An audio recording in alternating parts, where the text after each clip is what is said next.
All right, folks, welcome to another episode of the 10 Horse Money YouTube channel. Out here with my main man, Uncle Ron, and one of the best ways to catch winter bass is with a spoon. And Ron's been really dialed in on the spoon game for several years. He's been practicing. Fortunately, he lives really close to body water where he can come out here quite a bit and track the fish movements and practice a technique called spoon fishing. Yeah, I love to do it. So we're going to go over some of the basics, some things to look for, some ways to work the spoon, just colors based on conditions, that kind of stuff, the nitty gritty nerdy stuff. So here we go.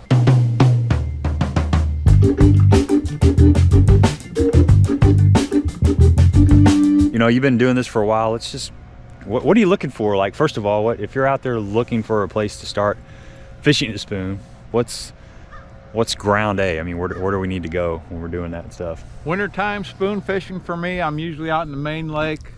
I'm chasing balls of shad with where I see the bass in the balls of shad, and then we're throwing this really out in the main basin, and not cover oriented. I mean, this spoon, obviously you can't throw that in the middle of a brush pile. You're going to get hung up. So you're open water fishing with this, and when you're out there, you're fishing mostly the bottom, but you can work this spoon mid-water column when needed, and catch fish that are suspended. So you're not going to be throwing this in a bunch of heavy cover. That's number one.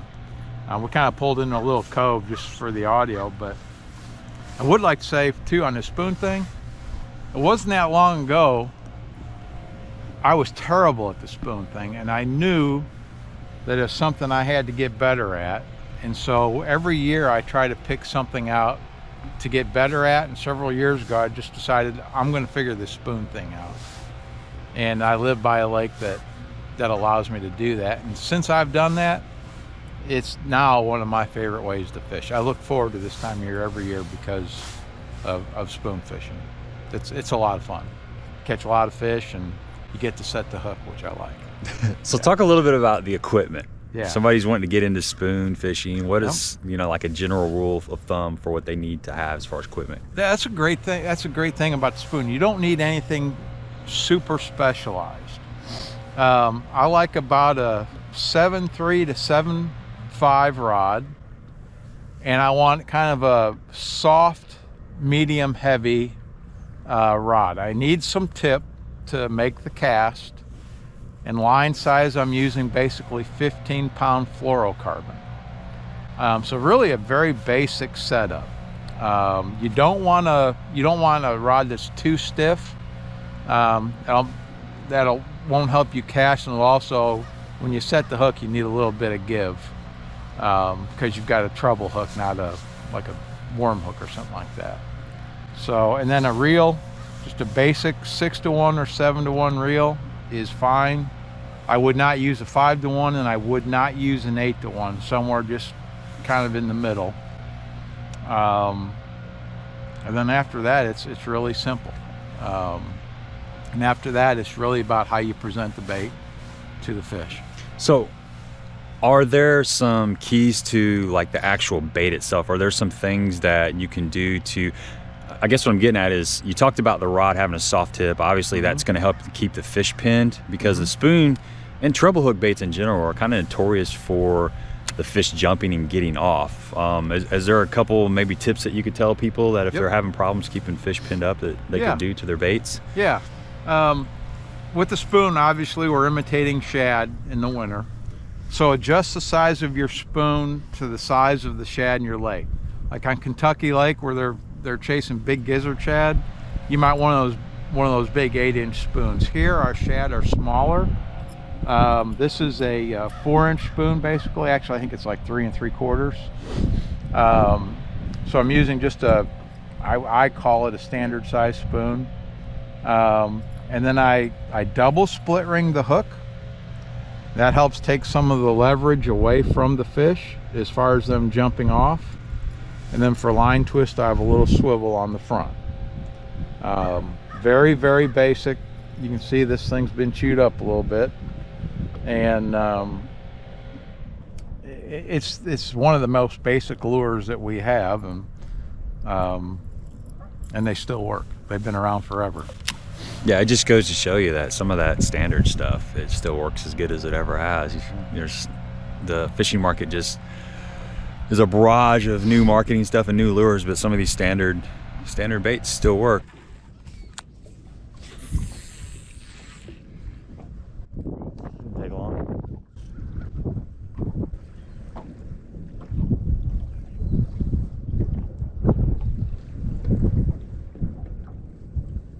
Oh, it came off. Came off?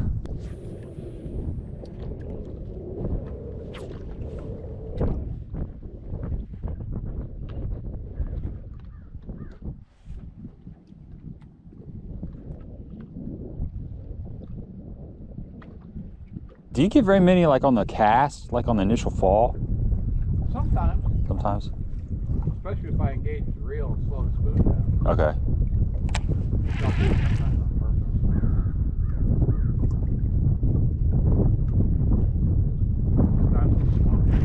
Ah, they're coming up. A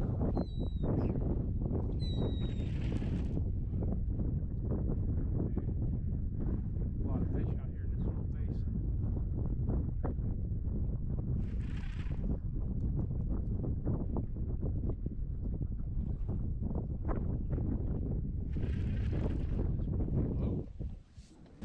That's better fish. Not bad. Bad. They start getting those spots on them this time of year, don't they? Yeah. That always amazes me how that works. Blotchy bass syndrome is what the Texas biologists are studying that as. I think now it might be a virus. Okay. But it doesn't hurt them, right, or not? No, I don't think so. There you go. That's how you do it right there. Yep. So what about colors? You know, you got a white one on right now. Obviously it's overcast, you got a little bit of wind, so low light conditions. Yep. I've got every color known to man in my tackle box, of course. I'm guilty of that, just like everybody else. But the reality is, I think you need two colors, maybe three. You need a white one,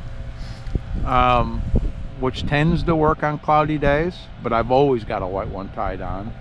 I have a silver one tied on another rod for when it's sunny. And then on a cloudy day like today too, I think there's probably a place for a copper or a bronze colored spoon. If you've got white, silver, and bronze, or copper, or whatever you want to call it, brass, I think you got it covered. I don't think you really need much more than that. All right, these are spoon fish, maybe. Yeah, these are pretty high. These are almost like, you can almost get those with a jerk bait. Definitely a rig, but definitely kind of piled up on the bottom there. So talk about water conditions as far as visibility. Do you have to have really, really clear water to get a good spoon bite, or what's your rule of thumb on that? The clearer the water, the better. Anytime you're fishing pelagic fish, that's a clear water condition most of the time. If this was high and super muddy, we'd probably be fishing the bank with different lures, and fish would be more object oriented. So yes, this tends to be more of a clear water presentation, just because that's how these fish get out and chase shad in the winters, when the water's clear, and they can do that. Doesn't have to be gin clear, and every lake's a little different, so definition of clear for every lake's a little different. And you may adjust your colors on your spoon based on a little bit of watercolor, but basically this is a quote-unquote clear water technique. So you think maybe 3 foot of visibility or better? Like 3 foot would maybe be the low end of the visibility? Yeah, that sounds reasonable. But 6 or 7 foot's even better. This lake right now is probably, yeah, what would you say, 6 foot of visibility, 7 foot? Yeah, it's pretty clear right now. Yeah. Yeah. So that's good. That's just gonna allow that fish to see that spoon from further away. Yep. And that it's just like basically a sight fishing type deal. So that's good information, man. What about a feather? You ever put a feather treble hook on there or not? I do, and I just don't think most of the time it makes much difference. And I've replaced all my hooks on my spoons, or when I put my spoons together, I use a little bit bigger hook. This is a 1/0. See, I'm learning all this stuff Yeah. too. He's been sneaking these little tidbits I'm in using there. a number 1. Can't remember if it's a number 1 or 1/0. I always forget that. But anyway, I upsized my size of the hook a little bit from what it came standard in the package, which a lot of people do with crankbaits and stuff. And I just never found it that important for the feather. I'm sure there's times it works. Nothing wrong with doing it, but if they're eating a spoon, they'll eat this. Okay, yeah. Gotcha. So as far as working the spoon, kind of go through the, you know, from cast to retrieve, that kind of stuff. This is the most important part, I think, on spoon fishing, and I think it's the reason a lot of people don't do it. When I first started spoon fishing, I was under the assumption that you throw it out, you let it go to the bottom, and then you snap it up off the bottom, you let it go back. You snap it off the bottom. You're constantly snapping the spoon up and down. And the way I've learned to spoon fish is honestly the exact opposite of that. I'll let that spoon go to the bottom. Now when you let it go to the bottom, first thing that's important is to let it go on free spool. If you have the reel engaged while it's falling, it'll fall really slow and do this fluttering thing. If you put it on free spool, that spoon will just go straight to the bottom and you can get down right to your fish. Then once you get the spoon where you want, work the spoon with your reel instead of the rod. And I just snap the reel a couple turns, and then I'll let that spoon go back to the bottom until I have slack line. Snap the reel, let the spoon flutter back down to the bottom. And you'll see your line go slack when it gets to the bottom. And I just do that 3/4 of the way to the boat. And that's how I work my spoon along the bottom, kind of like hopping a jig, but I'm using the reel to move the spoon. And when they bite it, you'll know it.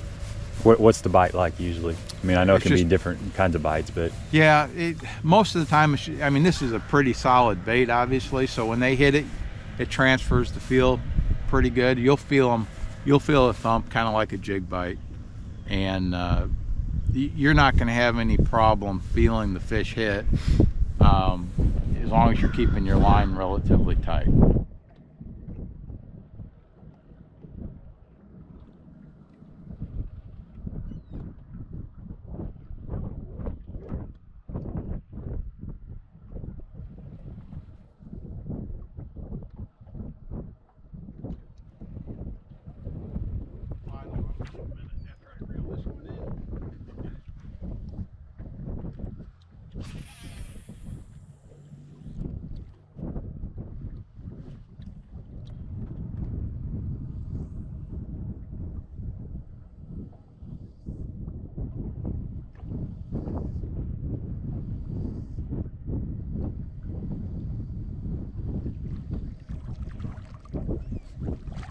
There you go.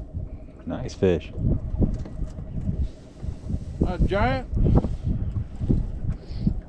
Sure is fun. And that's the great thing about fishing this way. When I throw that out there, and I let that go to the bottom, once that gets to the bottom on free spool, I think I probably threw too far for my forward-facing sonar. Once that's on the bottom, then I can snap that reel. Now the spoon's fluttering back down. The whole time I have a tight line. And then I'll see my line go slack when the spoon hits the bottom again. Then repeat. And you'll see the line go slack when the spoon gets to the bottom. There it is. There it is. Reel it again. So I'm always in contact with my bait, both visually with the line and by feel. And you do that till you get pretty close to the boat, and you just do it again. It's super, super simple. It doesn't wear you out from doing this all day. And plus your rod's in position every time you get a bite to set the hook, which is also important, because a lot of times you're making a really long cast. Another important tip is kind of the angle of the rod. You know, a lot of times when you're throwing something out that's moving, you have a tendency to keep your rod to the side so you can see the rod load up and stuff. But Ron has a tendency to, I mean, this is how you do it. You point the rod straight at the bait. Is that the way to do that? Yep, so you can set the hook. Yep, so you're in position all the time. And it's kind of low, the rod tip's low. You can see how low the rod tip is. Yeah, oftentimes you have a lot of line out when you're fishing this spoon. You're making a long cast, so you have to be in position. A spoon's not a bait that they'll pick up and swim off with most of the time. So you got to be able to set the hook when they bite, so your rod has to always be in position, and so you can take advantage of the bite you get. And you're setting the hook vertically for the most part, maybe a little to the side, but most of the part it's straight up and down. Yeah, and hopefully later today when we do some fishing, we'll get some footage of that. But I know you've got some footage already of, you know, setting hook with the spoon, and it's you got to be in position, you know, right here, and then boom, straight up. You can't mess around, and it's also part of the fun. I enjoy setting the hook just like jig fishing or fishing a plastic worm. You can whack on them. Yeah, I like setting the hook, so I admit it. Okay, we're gonna make a cast with the spoon out here, and we're gonna look at it on the active target so you can kind of see what it does. A slab spoon is more of a vertical jig, where this flutter spoon, it gets more horizontal. When you crank that reel handle 3 or 4 times, it causes it to come up, and it's really got a horizontal presentation, which is part of the allure. It kind of stays up in the strike zone for a little bit longer than, say, something like a jigging spoon would. So we'll make a cast and we'll have a look at it and see what it does. All right, he's gonna make that cast, and we're gonna have a look at it, see what that thing's actually doing underneath the water.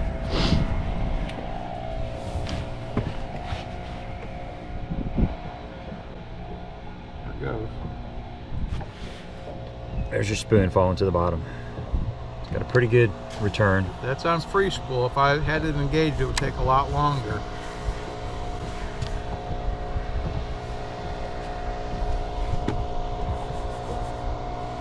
So there it is, scooting across. See how it kind of goes horizontal and then it falls down and really slow? There we go.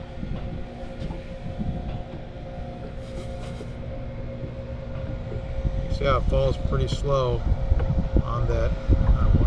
I lost it there. There's your spoon falling right here, folks. Pretty good return. It's out there at about 50 feet. The boat's in 25, 26, 27. So he's free spooling it so it falls fast.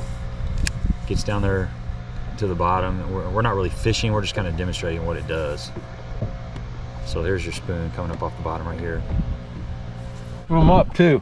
There we go, folks. That's what you're looking for. There's Right some around good so you ones. see that. There's a good little plethora. Dude, let me get my spoon. I'm gonna hold this right here and keep No. It didn't take long.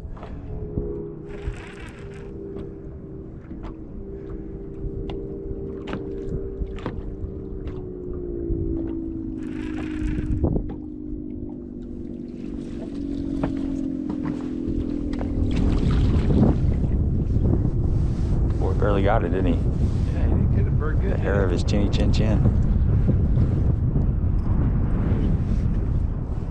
There you go, man. Any questions, leave them in the comment section and we'll do our best to answer them. Just a little tutorial. Hope you appreciated this video. Give us a thumbs up. Don't forget to subscribe to the channel. Till next time.